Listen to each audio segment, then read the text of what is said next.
Hello everybody, I'm You See Me Swing, and today I bring to you part 1 of What If Goku Knew His Origins. This is my first official What If, and I'm excited to explore possibilities with you all. And without further ado, let's begin. It begins on planet Vegeta, and it shows Bardock and Gine walking with Goku's space pod while having a conversation. Bardock explains that he's been having a weird feeling ever since Frieza recalled all the Saiyans back to planet Vegeta, and due to this he plans to send Goku away along with a pre-recorded message for him just in case something happens. Gine, although hesitant, reluctantly agrees with Bardock, noting that if it's a false alarm, there is no harm in retrieving Goku afterwards. Eventually the day comes and Bardock manages to ship Goku and goes and confronts Frieza and his army. Bardock, due to his growing skepticism and fear of Frieza, trained much harder in between subjugating planets. Due to this, his power level will be 30,000 instead of the usual 10,000, so he fares much better against Frieza's army, but is ultimately unable to put up much of a fight against Frieza, and he as well as planet Vegeta perishes. A little while later, baby Goku lands on Earth, and Grandpa Gohan finds and proceeds to raise Goku for the first 6 years. But one day, while outside for a bit too long, Goku takes a look up at the moon and proceeds to turn into a great ape. And after a long, drawn-out battle, Goku sadly ends up killing Grandpa Gohan before reverting back to normal in the morning. Upon finding Grandpa Gohan's body, Goku grieves the fate of his grandfather figure, vowing to avenge him, but nonetheless moves on and continues his training. A year later, Goku, while in the midst of dragging his successful hunt back home, he ends up stumbling across his abandoned space pod. Thinking it's a type of animal, Goku attacks it, and the hologram of Bardock accidentally ends up activating. Initially, upon activation, it spooks Goku until he realizes the man looks identical to him except older, so he decides to sit and watch.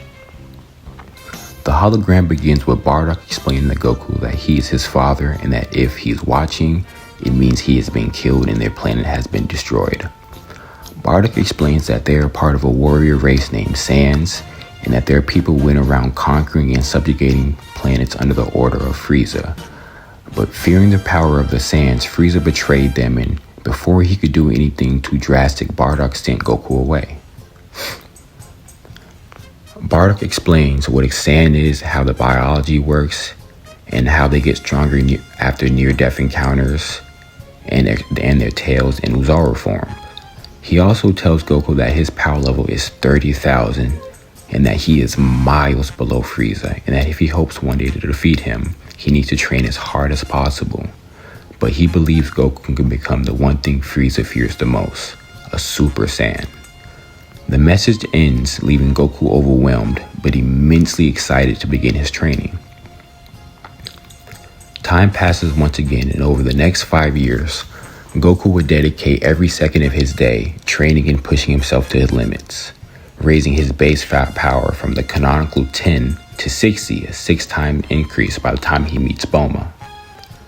Upon meeting Bulma, the exact same events occurs, but instead of lifting up her car and throwing it, Goku just punches it one time and instantly caves it in.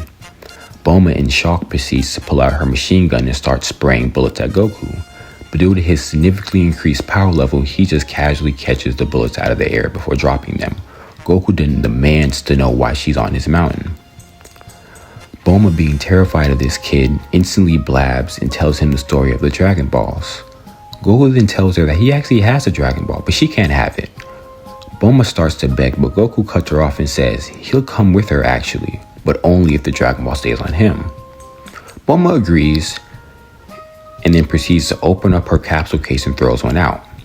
Goku watches in amazement as a motorbike poofs out, and Goku, upon explaining what she did, hops on and turns to Goku asking if he's getting on.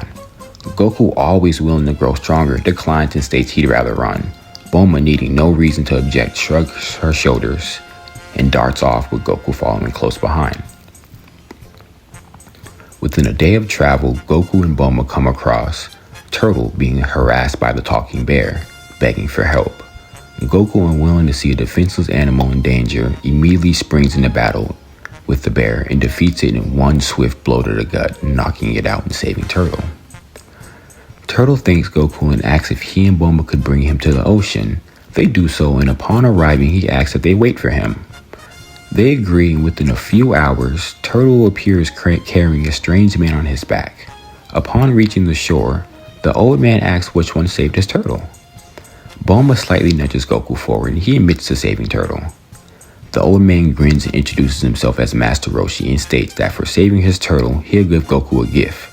He grumbles a bit, stating that the immortal Phoenix died of food poisoning, so this one will have to do, and yells out, "To me, flying Nimbus," as a golden cloud appears floating in front of the group.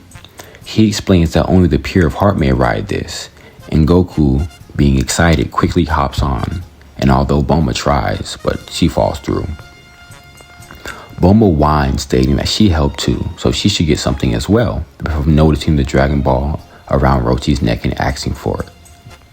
Roshi reminds her that she didn't even want to help Turtle in the first place, before getting a perverted look on his face and saying that he will only give her the ball if she gave him a peek. Bulma, seeing no other way, does so, and they receive the Dragon Ball. Not many things changes going forward besides Goku and Bulma having an easier time due to Goku's increased power level. Eventually they come across a village being preyed upon by Oolong. It would have been convincing due to the village elder having a Dragon Ball. Goku defeats Oolong and they receive the ball and continue along the journey. Eventually, while crossing the desert, they get ambushed by a bandit and his talking cat. The bandit introduces himself as Yamcha and states that they'd better give up their goods or else. Goku rises to the occasion and challenges Yamcha to a fight. Yamcha agrees, thinking that this kid will be light work, and they square off. Now in the original, due to Goku being hungry and not quite at full power, he would get trashed by Yamcha. But in this version, although he's hungry and hasn't eaten in a few days, his power level is still more than enough to effortlessly wreck Yamcha and send him packing, although in secret they begin to follow our group. The next couple of days pass as canon, except for a few divergences due to Goku's increased power level. Eventually they come across Frying Pan Mountain, and Roshi uses the Kamehameha wave to put out the fire, but winds up obliterating the mountain, sadly. Ox King rages while Roshi sheepishly laughs, and Bulma finds the 7-star Dragon Ball amidst the ruin. Goku, watching Roshi perform the Kamehameha wave, attempts his own and proceeds to obliterate Bulma's ride, causing her to rage. Goku chuckles and says, "Oops, I guess I don't know my own strength." Nonetheless, things continue on as usual until they come across the Pilaf gang. Mai and Shu manage to trick Goku to successfully steal their Dragon Balls, as well as knock them out using gas. When waking up in the glass room, the group panics, realizing they've been captured, and while trying to escape, Goku attempts a Kamehameha wave. But due to being much stronger, instead of it only making a hole big enough for Plar and Oolong to escape, it's big enough for the whole group. Upon escaping, Goku and his group quickly ambush and apprehend the Pilaf gang before they can make their wish. After tying up the gang, the group discuss who should get the wish before all deciding that Goku deserves it the most due to his contributions. After thinking a bit, Goku asks could his potential be unlocked. Shinra complies and grants Goku wish, and the balls appear in the air and scatter.